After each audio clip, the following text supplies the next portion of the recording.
السلام علیکم ورحمۃ اللہ وبرکاتہ۔ میرے پیارے دوستوں اور معزز ناظرین، کیا آپ جانتے ہیں کہ وہ کون سا عمل ہے جسے کرنے سے آپ کو سکون ملے اور آپ کی مشکلات میں آسانی ہو؟ اکثر لوگ یہ سوال کرتے ہیں کہ کیا رات کو سوتے وقت کسی بزرگ ہستی کی تصویر اپنے پاس رکھنا، اسے دیکھنا یا اللہ کے نام کا کوئی خاص وظیفہ کرنا کیسا ہے اور اس کا صحیح طریقہ کیا ہے؟ آج کی اس ویڈیو میں ہم اسی اہم موضوع پر بات کریں گے اور میں آپ کو ایک ایسا آسان اور پر اثر عمل بھی بتاؤں گا جسے کرنے کے بعد آپ خود اپنی زندگی میں بہتری محسوس کریں گے۔ اس لیے اس ویڈیو کو آخر تک ضرور دیکھیے گا۔ نمل بزرگ ہستیاں خود بہت بڑے عالم، ولی اللہ اور توحید کے علمبردار تھے۔ انہوں نے پوری زندگی لوگوں کو اللہ کی وحدانیت اور اللہ کی طرف رجوع کرنے کی تعلیم دی۔ ان سے سچی محبت کا طریقہ یہ نہیں ہے کہ ہم ان کی فرضی تصویروں کو پاس رکھیں، بلکہ اصل طریقہ یہ ہے کہ ہم ان کی بتائی ہوئی تعلیمات پر عمل کریں، نماز کی پابندی کریں اور اللہ سے اپنا تعلق مضبوط کریں۔ بزرگوں کی محبت ہمارے ایمان کا حصہ ہے، لیکن ان کی تعظیم کا طریقہ وہی ہونا چاہیے جو خود انہوں نے پسند فرمایا اور جو شریعت محمدی کے دائرے میں آتا ہو۔ اب بات کرتے ہیں اس خاص طریقے اور عمل کی جو آپ رات کو سوتے وقت کر سکتے ہیں اور جس سے آپ کی صبح اللہ کے فضل سے بہت مبارک ہو جائے۔ سب سے بہترین اور طاقتور طریقہ یہ ہے کہ اب جب رات کو بستر پر جائے تو سب سے پہلے باوضو ہونے کی کوشش کرے۔ وضو کی حالت میں سونا انسان کو شیطانی وسوسوں اور برے خوابوں سے محفوظ رکھتا ہے۔ اس کے بعد آپ اپنے بستر پر بیٹھ کر 3 مرتبہ درود شریف پڑھیں، کیونکہ درود شریف وہ عظیم تحفہ ہے جو ہر دعا کی قبولیت کا ذریعہ بنتا ہے۔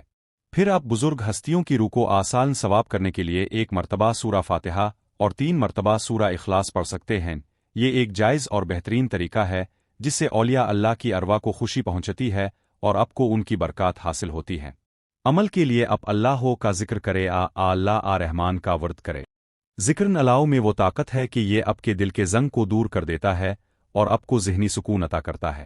جب آپ اللہ ہو کا ذکر کرتے ہوئے سوتے ہیں تو آپ کی روح اللہ کے ذکر میں مشغول رہتی ہے، اور صبح جب آپ کی آنکھ کھلتی ہے تو آپ خود کو بہت ہلکا پھلکا اور پرسکون محسوس کرتے ہیں۔ اس عمل کا طریقہ یہ ہے کہ آپ اپنی آنکھیں بند کریں اور تصور کریں کہ آپ کا دل اللہ اللہ پکار رہا ہے۔ اس طرح ذکر کرنے سے نہ صرف آپ کی نیند بہتر ہوگی بلکہ آپ کی زندگی میں آنے والی رکاوٹیں بھی دور ہونا شروع ہو جائیں گی۔ یہ ایک ایسا آسان طریقہ ہے جو ہر کوئی کر سکتا ہے، اور اس میں کسی بھی قسم کی شرعی ممانعت نہیں ہے، بلکہ یہ عین اللہ کی رضا کے مطابق ہے۔ یاد رکھے کہ اللہ تعالیٰ نے اپنی یاد میں دلوں کا سکون رکھا ہے۔ جب ہم رات کو سونے سے پہلے دنیا بھر کی فکروں کو چھوڑ کر صرف اپنے خالق کی یاد۔ آخر میں آپ کو یہ نصیحت کروں گا کہ دین کے معاملات میں ہمیشہ اعتدال کا راستہ اپنائیں۔ محبت اولیاء ایک عظیم نعمت ہے اور اللہ کے ان پیارے بندوں کا وسیلہ پکڑنا بھی بزرگان دین کا طریقہ رہا ہے، لیکن ہمیں اس بات کا خیال رکھنا چاہیے کہ ہم کوئی ایسا کام نہ کریں جو توحید کے منافی ہو جسے شریعت نے ناپسند کیا ہو۔ رات کو سوتے وقت آیت الکرسی اور آخری 3 کل پڑھنا نہ بھولیں، کیونکہ یہ نبی کریم کی سنت مبارکہ ہے۔